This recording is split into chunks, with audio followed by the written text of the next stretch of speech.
ఎటువంటి కంటి సమస్యకైనా 100% ఆయుర్వేద పరిష్కారం సంజీవన్ నేత్రాలయ. ప్రస్తుతం మనతో పాటు ఉన్నారు ప్రముఖ గైనకాలజిస్ట్ అలాగే ఫర్టిలిటీ స్పెషలిస్ట్ కూడా డాక్టర్ పూర్ణిమ గారు. ఆమెతో మాట్లాడదాం ఒకసారి. ఎందుకంటే ఈరోజు మనం ఒక న్యూస్ చూసాం. అమెరికాలో 30 ఏళ్ల పాటు ప్రిజర్వ్ చేసినటువంటి ఒక ఎంబ్రియో నుంచి ఒక బాబు ప్రాణం పోసుకొని భూమి మీదకి వచ్చాడు. అది ఎలా సాధ్యం అసలు? ఆమెను అడిగి తెలుసుకుందాం. నమస్తే అండి డాక్టర్ గారు. నమస్తే అండి. ఎప్పుడో 30 ఏళ్ల క్రితం ప్రిజర్వ్ చేసినటువంటి ఒక పిండం ఈరోజు భూమి మీదకి మనిషి రూపంలో మానవ జన్మ రూపంలో రావటం అంటే అది నిజంగా మిరాకిల్ అనిపిస్తుంది. అప్పట్లో, ఇప్పుడంటే టెక్నాలజీ బాగా పెరిగిపోయింది డాక్టర్ గారు, బట్ అప్పట్లో 30 ఏళ్ళు పైబడి ఆ ఎంబ్రియోని అంత కేర్ఫుల్గా ఫ్రీజ్ చేశారంటే అసలు మామూలు విషయం కాదు. అది సాధ్యమా అసలు? ఎలా అది కంటి ముందు కనబడుతుంది కదండి. ఖచ్చితంగా సాధ్యం. అసలు ఎలా సాధ్యం చెప్తాను. అసలు మనకి ఐవీఎఫ్ లేక టెస్ట్ ట్యూబ్ బేబీ, ఐవీఎఫ్ పద్ధతిని కామన్ లాంగ్వేజ్ లో టెస్ట్ ట్యూబ్ బేబీ అంటాము. ఎందుకంటే బాడీ బయట ఆడవాళ్ళ నుంచి ఎగ్స్ బయటికి తీస్తాము, మగవాళ్ళ స్పర్మ్ తీసుకొని ఎంబ్రియోస్ ఎగ్స్ ని కలిపి బయట ఫర్టిలైజ్ చేసి అది ఆడవాళ్ళ పొట్టలో వేస్తాము. సో అది బేసికలీ ఐవీఎఫ్. మనకి ఇది ఆల్మోస్ట్ 45 years బ్యాకే అయింది. అప్పుడు మనకి 1978లోనే ఐవీఎఫ్ ద్వారా బేబీ, ఫస్ట్ బేబీ.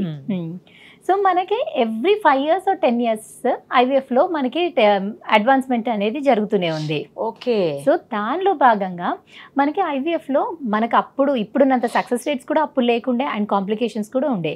సో మనకి ఏంటంటే ఐవీఎఫ్ లో ఇంజెక్షన్స్ ఇవ్వడం వల్ల చాలా ఎగ్స్ వస్తాయి.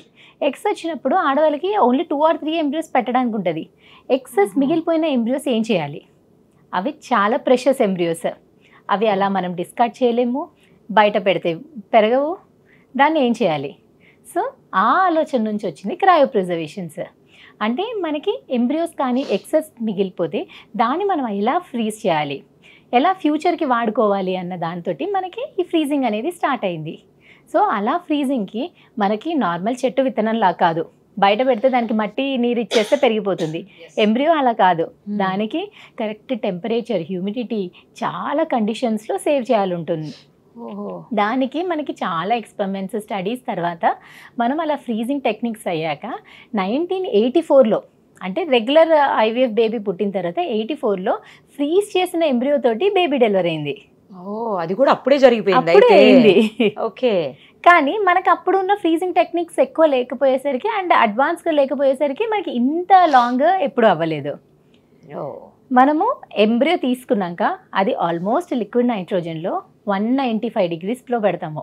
అది పెట్టడం అండ్ అలా పెట్టడం వల్ల మనకి ఎంబ్రియో కానీ ఎగ్ కానీ ఏ స్టేజ్లో పెట్టామో అదే స్టేజ్లో అరెస్ట్ అయిపోతుంది, మళ్ళీ డ్యామేజ్ కాకుండా. అద్భుతంగా. ఓకే. అస్సలు మా బాబోయ్ మామూలుగా కాదు. అసలు మానవ జన్మే అద్భుతం అంటే మళ్ళీ అదొక అద్భుతం అండ్ మన అదృష్టం అనుకోవాలి. ఎందుకంటే చాలా మంది ఇప్పుడు ఐవీఎఫ్ టెస్ట్ ట్యూబ్కి రాందెందుకు? ఫస్ట్ థింగ్ ఏంటంటే భయం. ఐవీఎఫ్ అంటే పెద్ద పద్ధతి, నాకేమైపోతుందో, నాకు ఏమైనా రిస్క్ ఉందా అని ఫస్ట్ మమ్మల్ని అడిగేది అదే. అవునా? అవును. ఐవీఎఫ్ పద్ధతులే అంటే అది చాలా పెద్ద పద్ధతి, మాకేమైనా కాంప్లికేషన్స్ ఉంటుందా, నేను ఇప్పుడు టెస్ట్ ట్యూబ్ బేబీకి వెళ్తే నాకు ఫ్యూచర్లో ఏమైనా ప్రాబ్లం ఉంటుందా అని. ఇప్పుడు మనకి ఏంటంటే ఇలా ఇంజెక్షన్స్ ఇచ్చి ఎంబ్రియో ఫ్రీజ్ చేయడం వల్ల మనకి కాంప్లికేషన్స్ అనేది జీరో. ఎప్పుడు కూడా ఐవీఎఫ్ తోటి ఏ ఉమెన్ కి కూడా సీరియస్ కాంప్లికేషన్స్ అనేది అవ్వదు. ఓకే.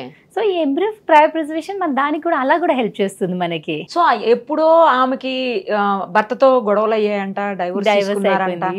అప్పుడు ప్రిజర్వ్ చేసిన వాటితో అంటే ఇప్పుడు ఒక బేబీ వచ్చింది, ఆల్రెడీ 3 బేబీస్ అప్పుడే ఉన్నారంట. వాళ్ళ ఏజ్ ఆల్మోస్ట్ 35 years అంటున్నారు. అప్పుడు 35 ఓల్డెస్ట్ న్యూ బేబీయా, న్యూ బోర్నా ఏంటి అసలు? ఎలా చెప్పాలి? యాక్చువల్ గా ఆ అమ్మాయికి ట్రాన్స్ఫర్ చేసిన అమ్మాయి కంటే కూడా ఈ ఎంబ్రియో పెద్దది. అదే కదా, అమ్మాయి ఏజ్ కంటే కూడా ఈ ఎంబ్రియో ఏజ్ ఎక్కువ. So that is very good. అంటే మనకి మంచి ల్యాబ్ కండిషన్స్లో ఆ ఎంబ్రియో టెంపరేచర్ కానీ మనం చెక్కు చెదరకుండా అలానే కాపాడుకున్నందుకు ఆ ఎంబ్రియో మంచిగా సర్వైవ్ అయింది. సో అది ల్యాబ్ కండిషన్స్, మనం ల్యాబ్ ఎంత బాగా మెయింటైన్ చేస్తున్నాము, దాని లోపల లిక్విడ్ నైట్రోజన్ ఎంత మెయింటైన్ చేస్తున్నాం అనేది చాలా ఇంపార్టెంట్. అంటే ఇప్పుడు ఈ బేబీని మనం ఓల్డెస్ట్ న్యూ బోర్న్ అనాలా, ఎట్లా అనాలి చెప్పండి ఈ లాంగ్వేజ్ లో? Miracle baby, miracle precious IVF baby కాదు, ఇది ఇలా కూడా అనొచ్చు కదండి, oldest new Born baby. Oldest new Born baby కదా, ఓల్డెస్ట్ ల్యాబ్ గ్రోన్ డైమండ్స్ లాగా ల్యాబ్ గ్రోన్ బేబీ. మరి వీళ్ళకి ఏమైనా హెల్త్ ఇష్యూస్ వస్తాయా అండి? అట్లా లేదండి. ఐవీఎఫ్ లో మనకి నేను చెప్పాను కదా 40 years నుంచి ఉన్నాయి కదా. నేను అన్నది అది కాదు. అదే ఇప్పుడు ఈ బేబీ ఎక్కువ రోజులు ఉంది కాబట్టి బేబీకి ఏమన్నా హెల్త్ ఇష్యూస్ వచ్చే అవకాశం ఉంటుందా? సో ఇప్పుడు మనకి మల్టిపుల్ స్టడీస్ అయ్యాయండి. మనకి ఇప్పుడు అంత 30 years బ్యాక్ ఎంబ్రియోస్ అయితే ఇప్పుడు మనకి లేవు అంత. ఎందుకంటే మనకి ఎంబ్రియో ఫ్రీజింగ్ అనేది మనకి 1980s లో స్టార్ట్ అయినా కానీ ప్రాపర్గా వైడ్ స్ప్రెడ్గా అనేది మనకు ఒక 20 years నుంచి ఉందనుకోండి. 20 years నుంచి కామన్గా అవైలబుల్గా ఉంది, ఈజీగా అవుతుంది. సో మనకి అట్లీస్ట్ ఒక 1000 lakhs పీపుల్ని మనకి అలా టెస్ట్ చేశారు. అంటే ఫ్రీజ్ చేసిన ఎంబ్రియోస్ వల్ల జన్మించిన వాళ్ళకి ఏమైనా కాంప్లికేషన్స్ ఉన్నాయా లేదా అని. సో అలా చేసిన వాళ్ళకి కూడా ఏమి కాంప్లికేషన్ లేదు.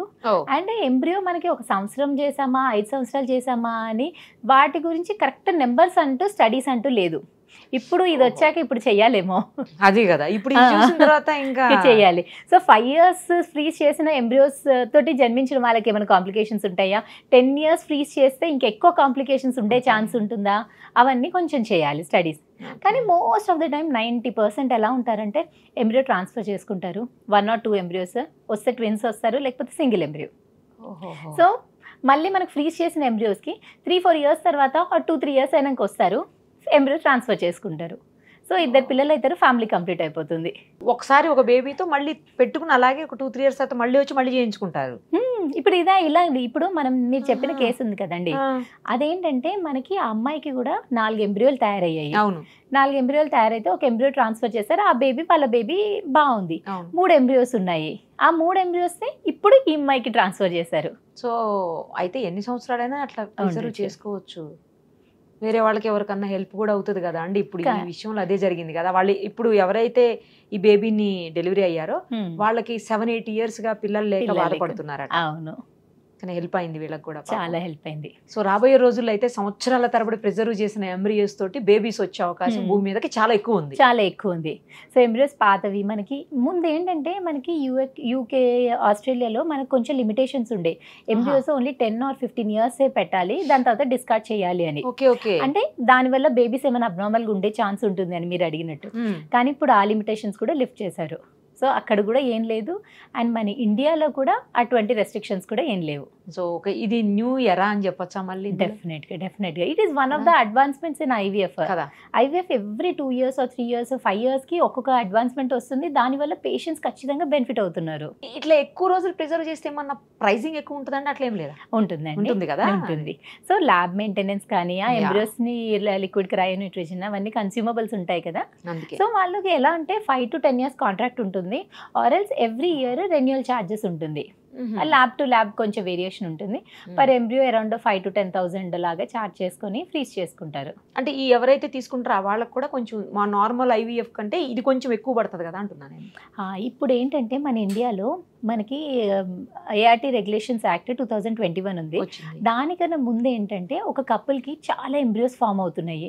వాళ్ళు అన్ని ఎంబ్రియోస్కి ఫ్రీజ్ చేసుకోవడం ఎందుకు అని వాళ్ళకి సరిపడని ఎంబ్రియోస్ ఫ్రీజ్ చేసుకొని మిగతావి వాళ్ళు ఎవరికైనా కావాల్సిన వాళ్ళకి డొనేట్ చేసేంత రైట్ ఉంటుండే. కానీ ఇప్పుడు అలా చేయకూడదు. మనకు కొంచెం రూల్స్ అండ్ రెగ్యులేషన్స్ చేంజ్ అయ్యాయి. సో అలా ఎక్సెస్ ఎంబ్రియోస్ ఉంటే డిస్కార్డ్ అన్నా చేయాలి. సో ఖచ్చితంగా వేరే కపుల్కి ఇవ్వకూడదు. కపుల్కి కావాల్సిన వాళ్ళంటే కొత్త ఫ్రెష్ డోనార్ని తీసుకోవాలి, కొత్త స్పర్మ్ డోనార్ని తీసుకొని ఎంబ్రియోస్ క్రియేట్ చేసి అదే కపుల్కి వాళ్ళ పేరు మీదే రిజర్వ్ చేసి ఫ్రీజ్ చేయాలి. అలా ఇవ్వచ్చు. కానీ డోనర్ ఎవరో వీళ్ళకి తెలియకూడదు, రిసిపియంట్ తెలియకూడదు కదా. రూల్ ఉంది. అవును, ఉందండి, ఉంది. ఇది ఏదైనా కూడా ఒకటైతే మిరాకిల్ ఈ రోజు చూసాం. ఎప్పుడు ఫస్ట్ టైం అండి ఇలాగా?